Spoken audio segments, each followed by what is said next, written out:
Hello అండి, అందరూ ఎలా ఉన్నారు? బాగున్నారా? నేనైతే చాలా బాగున్నానండి. చూసారా, ఇదేంటో తెలుసు కదా, తాటిపండు. తాటిపండు వల్ల చాలా హెల్త్ బెనిఫిట్స్ ఉన్నాయండి. మీరు ఎప్పుడైనా తాటిపండు తిన్నారా లేదా కామెంట్ సెక్షన్ లో కామెంట్ చేయండి తప్పకుండా. నేనైతే దీంతో ఈరోజు తాటి రొట్టె చేస్తాను. ఈ తాటిపండు వల్ల చాలా హెల్త్ బెనిఫిట్స్ ఉన్నాయండి.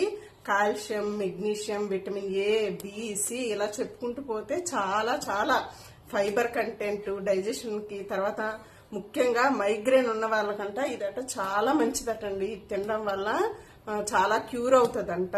అలాగే షుగర్ పేషెంట్స్ కి కూడా చాలా మంచిదంట.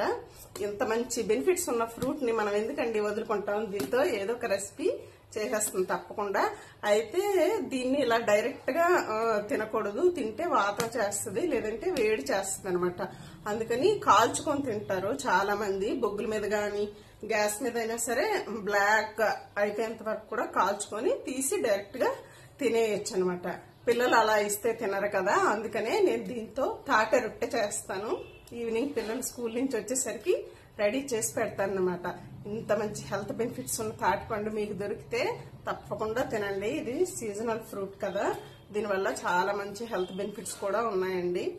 ఓకే అండి, బాయ్. వీడియో నచ్చితే లైక్ చేయండి. బాయ్.